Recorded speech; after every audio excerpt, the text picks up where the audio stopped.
I am strongly convinced that Raila Amolo Odinga is being played by President William Ruto. And I've always said here on this channel that William Ruto's game cannot be changed by anyone who joins him at any point. Not the cabinet secretaries, not the opposition leader Raila Amolo Odinga himself. When Mbadi got into office as a cabinet secretary, he had so many ideas that he was going to correct within the government. But as we speak today, Mbadi has simply conformed to what happens in Kenya Kwanza. Talking of collection of taxes now and then, so that and not sealing the loopholes of stealing of public funds. Accusations here and there, and I'm going to do an extensive video on the 1.3 trillion that is alleged to be stolen under Mbadi's watch. So therefore, even Oparanya, who came on board actually, he hasn't been able to bring anything newer than talking about Hustler Fund. When we see Ali Hassan Joho, is a special case that I don't want to talk about here. If you look at what's happening in energy, the clueless cabinet secretary, that is Opio Wandai, is simply going to houses to switch on the buttons, switch on electricity. Nothing new is coming out of these leaders despite coming from a different political party and coalition. They are simply doing what Kenya Kwanza had planned to do. Kaboko came in with a lot of psych, going to change the narratives, being the new sheriff in town.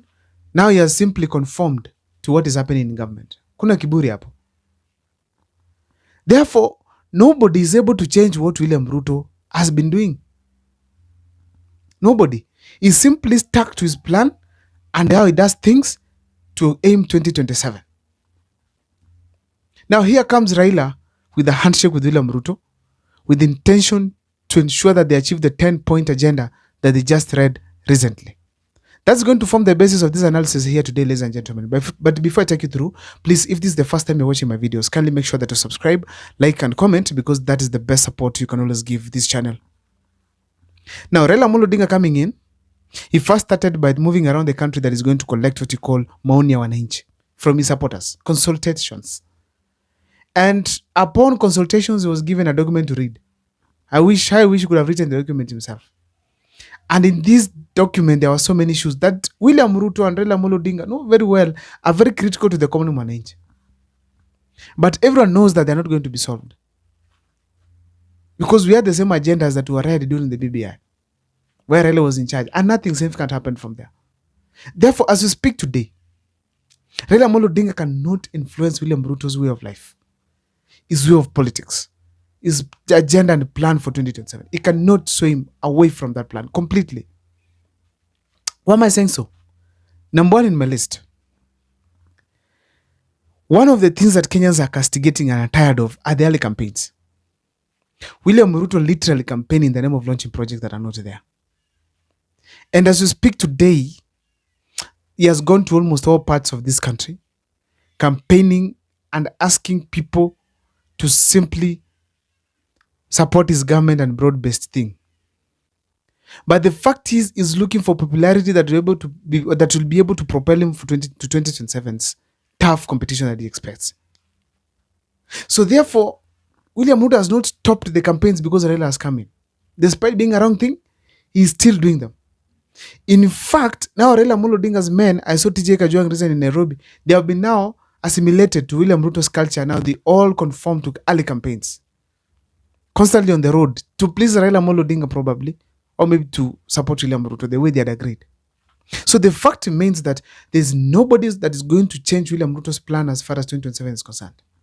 If it's the campaigns, he will keep doing them. He has moved to Western. He has gone to Nairobi. He has gone to Northeastern. Probably next is the Eastern part, the Kambani. And he has gone to Coast as well, actually. And then probably go to Mount Kenya later on after things maybe reaches a point and things have come down. The fact remains is simply doing the campaigns on top of the cars. I'm saying this campaign deliberately because William Ruto can be able to start roads without going there to launch. Can be able to simply light up a place without taking a transformer there. cannot spend 500 million to simply go and launch a transformer of less than 100,000 shillings.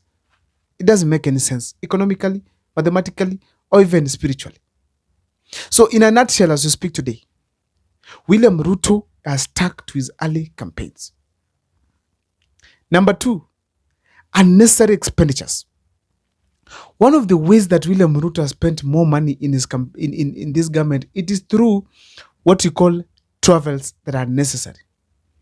Before, he used to have foreign travels every week. President William Ruto is not there. He's gone to Switzerland, US state visit, US again. He has gone to Germany, sometimes in China, sometimes in Uganda here. So many travels, always in the air. And also, actually, even locally here, William Ruto was constantly in motion. Constantly. And in all these occasions, he's spending a lot of money. Despite having Raila Odinga on board, they are not able to sit down and see like this is a necessary expenditure that is wasting Kenya's taxpayers' money. So in a nutshell, William Ruto has not changed from that culture completely, despite having Raila Odinga in the campaign. Now, when you look at this, you ask yourself, how is Raila benefiting and how is Ruto benefiting? You realize that Ruto is benefiting in the fact that he is building his base, is taking advantage of Raila Odinga's support base, the crowds that Raila Odinga attracts, so that whenever he goes to a place, he gets welcomed. And after being welcomed now, he's creating that environment to sell his agenda, his broad-based idea, his unit idea, so that by 2027, he seems like to be a hero who should be re-elected. That's basically what is happening. If you look at William Ruto's language, listen to him, he's diminishing other people like Gachagua, which is normal. And that's a campaign. So in a nutshell, William Ruto is literally preparing for 2027 on his side. On his side. If you look at what is happening on Raila Odinga's side, he is now being welcomed to State House to receive the King as well of Netherlands. Given the state cognition, perhaps security, and appointments to the Senate committees, and even the National Assembly committees, which are going to ensure that the money has been channeled to Raila Odinga's side seriously. And that is basically happening. So therefore, as we speak here today, Raila has simply benefited, but William Ruto has benefited more from the environment Raila Odinga has created that enables him to campaign freely within Nairobi. You have to admit that Uhuru Kenyatta took advantage of Raila Odinga's popularity as well to at least do some one or two things and get a peace of mind. For all those who remember, after the handshake, Uhuru Kenyatta grew huge. Mwili lija. That's the peace of mind that Raila Odinga gave him within government, that enabled him to even perform some few things like roads and stuff. So William Ruto literally copied from Uhuru Kenyatta. And he knew with Raila Odinga next to you, you'll be able to do a lot.